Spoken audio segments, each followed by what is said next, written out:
নমস্কার, সবাই কেমন আছেন? আশা করছি সকলেই খুব ভালো আছেন। এটা সকালের ওয়েদার। এটা দেখে হয়তো আপনারা অনেকেই ভাবছেন যে এখন তো শীতকাল নয়, এখন এই ওয়েদারটা এরকম কেন? এটা এখনকার ভিডিও নয়, এটা যখন আমরা ঘুরে এসেছিলাম ঠিক তার পরের দিনের ভিডিও, তার দুদিন পরে। তো তখন ওয়েদারটা এত ঠান্ডা ছিল। তো দেখুন, এটা দেখে বোঝা যাচ্ছে যে শীতকালের ওয়েদার এখানে কীরকম থাকে। আমরা ঘুরতে গিয়েছিলাম, ওখানে তো না শীতের কোনো জামা কাপড় পরতে হয়েছে, না শীত বলে কিছু বুঝতেও পারা গেছে। কিন্তু এখানে এসে এত অসুবিধা হচ্ছিল। পরের দিন সঙ্গে সঙ্গেই দেখছিলাম এত ঠান্ডা পড়েছিল, চারিদিকে কুয়াশা, প্রচুর ঠান্ডা পড়েছিল। ওখানে দূরে ওরা সব যারা গার্ডেনাররা এসেছে তারা সব একটু আগুন জ্বালিয়ে হাত সেঁকছে, প্রচুর ঠান্ডা। এসেই তুরন্ত ওয়েদারটা চেঞ্জ হয়ে গেছিলো। তো তাই বেশিক্ষণ ছেলেকে বাইরে না রেখে বললাম ভেতরে ঢুকে আয়, কারণ ওদিকের ওয়েদারটা আলাদা ছিল, এখানে আবার ওয়েদার আলাদা। তো ভেতরে সে কী করবে, তাই একটু গান চালিয়ে একটু ডান্স করছে, একটু মজা করছে।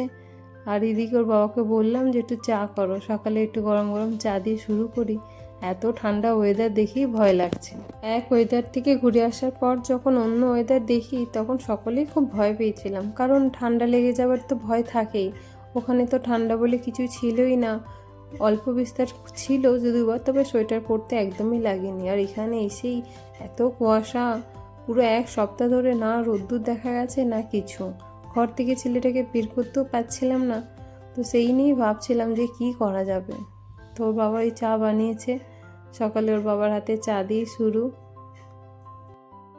আর এদিকে ছেলে বাইরে বেরোতে পারছিল না, তো কতক্ষণ আর ঘরের মধ্যে থাকে। কিছুক্ষণ গান চালিয়ে ডান্স তো করেছে, এবার খেলার মাঠ বানিয়ে দিয়েছে পুরো ঘরটাকে।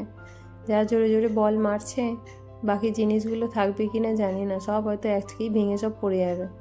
দেখুন, ও নিজেই পড়ে যাচ্ছে, কিন্তু কিছু করারও নেই। এই ঠান্ডাতে কোথায় বের করা যাবে ওকে, সেই জন্য ঘরেই রেখেছিলাম।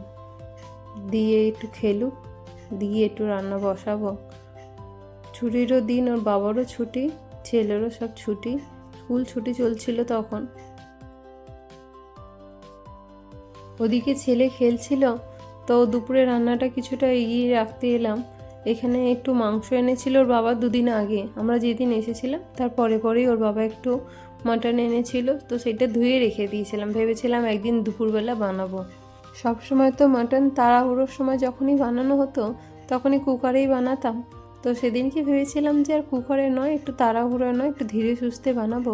সেই জন্য বেশ খানিকক্ষণ আগে, ঘন্টা দেড়েক আগে মাটনটাকে সমস্ত রকম মশলা দিয়ে, দই দিয়ে, নুন দিয়ে ম্যারিনেট করে রেখে দিয়েছিলাম।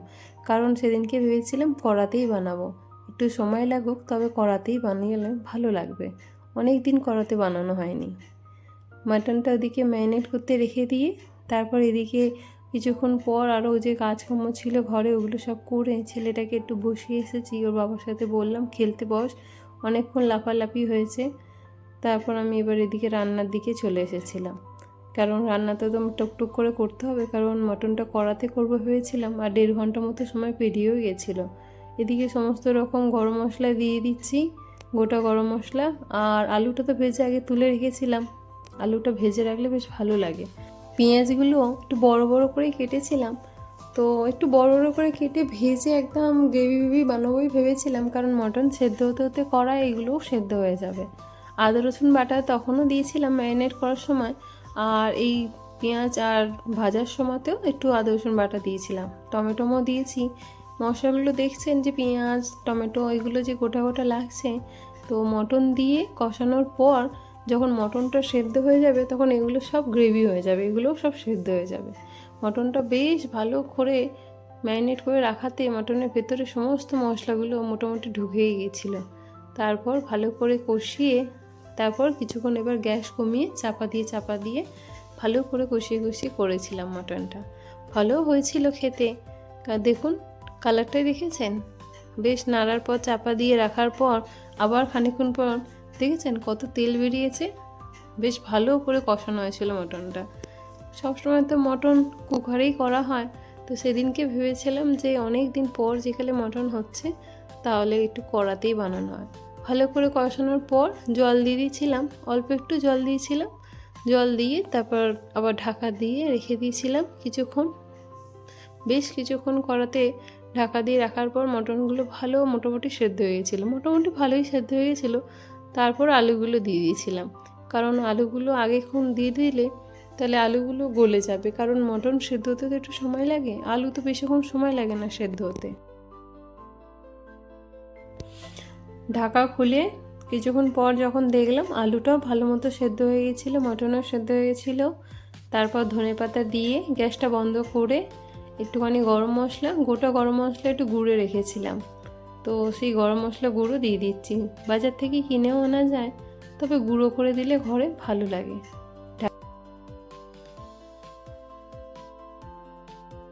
রান্না প্রায় অনেক আগে হয়ে গেছিলো, তারপর অনেক কাজও ছিল, ঘুরে আসার পর তো অনেক কিছু কাজও থাকে, সমস্ত জামা কাপড় বের করা, আরও কিছু রকম কাজ ছিল, সেইগুলো করছিলাম। আর ঠান্ডার চোটে সমস্ত তরকারি ঠান্ডা হয়ে গেছিলো। আবার একটু গ্যাস জ্বালিয়ে গরম করে তারপর ওদের খেতে বসাই।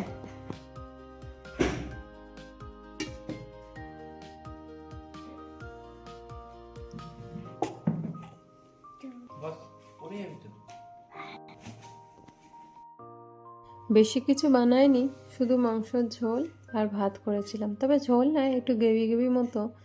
এদিকে এ তো খেতে পারবে না একা, তবু জেদ করছিল, তো তখন আমি একটু বেড়ে দিলাম যে খাইয়ে দেওয়ার জন্য, তো সে খাবে না। দেখুন, তাকে বললাম তুই খেতে পারবি না একা বলেছি বলে তার এমন রাগ হয়েছে, আর খাচ্ছেই না, কিছুতে খাবারে হাতই দিচ্ছে না। ওর বাবাও খাওয়ানোর চেষ্টা করছে, কিন্তু দেখুন খাওয়ানো যাচ্ছে না। এর এখন প্রচুর রাগ হয়ে গেছিলো তখন,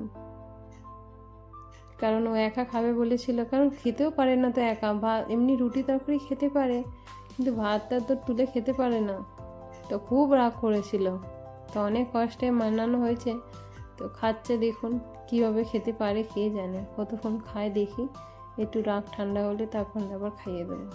দেখেছেন তরকারিটা গরমও ছিল, তারপরে ধরতে পারছিল না,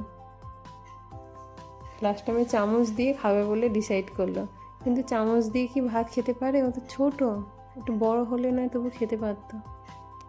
খুব বদমাশ হচ্ছে, যত বড় হচ্ছে তত বদমাশি বেড়ে যাচ্ছে।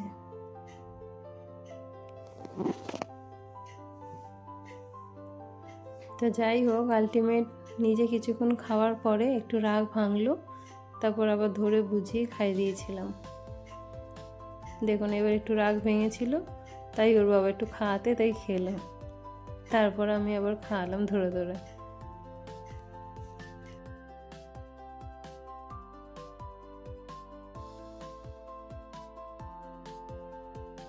খাওয়া দাওয়া সেরে তারপর আমরা দুপুরে ছাদে গিয়েছিলাম, প্রচুর রোদও উঠেছিল আর ঠান্ডাও ছিল তো প্রচণ্ড।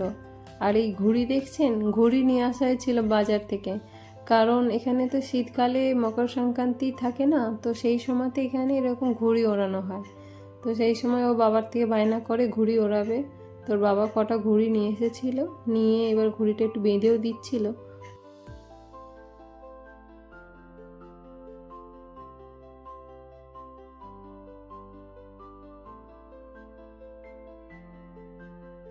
ঘুড়ি বেঁধে দেওয়ার পর ওড়ানোর চেষ্টা করছে, এই লাটাইটা আমার হাতে দিয়েছে, তো ওড়াতে পারবে কতদূর কে জানে, তবু খেলছে, চেষ্টা করুক যদি ওড়াতে পারে।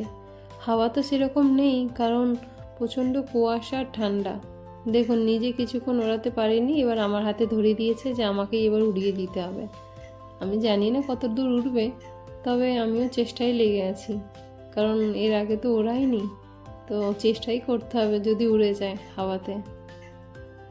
চলুন তাহলে আজকের ভিডিওতে তাহলে এখানেই শেষ করছি, দেখা হবে আপনাদের সাথে পরের একটি নতুন ভিডিওয়ে।